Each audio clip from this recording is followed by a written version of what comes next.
California is facing a $32 billion deficit. That is up $9 billion from what was originally predicted in January. Governor Gavin Newsom updated his final budget proposal today. Our political reporter Morgan Reiner has more tonight on what's behind the shortfall.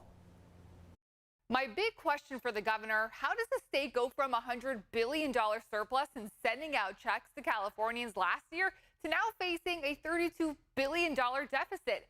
He told me it's simple. California relies on its progressive tax structure, aka the rich, a graph that goes up and down.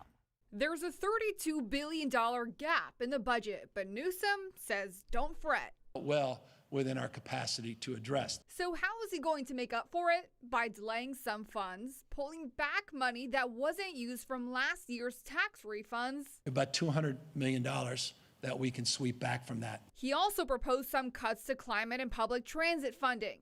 And then for climate spending, he wants to borrow money in the form of 2 bonds the voters would have to approve.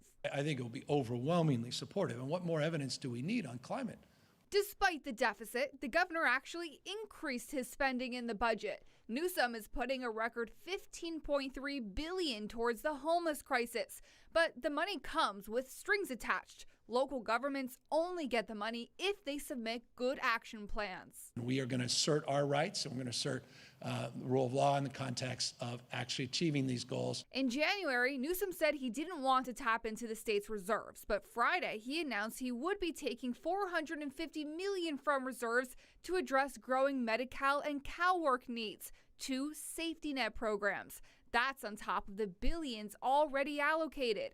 California covers the cost of health care for low-income Californians, regardless of immigration status. And Newsom said they were seeing an increase in enrollment. Can you explain the state of the social safety net programs in California when it comes to the increase we're expected to see in the state with the end of Title 42 and whether or not the budget can handle that increase? Better to invest in a vaccination than into taking care of someone's chronic disease. That's our approach to health care. We believe more people covered, it stabilizes that coverage and cost for everybody. We don't believe in sick care. Now comes the challenging part. The governor has to work with the legislature to approve the final budget. And the legislature has some different ideas of how to go about this. The Senate proposed increasing taxes on big companies to help out, something Newsom said he did not want to do. He pointed to the fact that the state taxed so much last year, they had to hand back checks.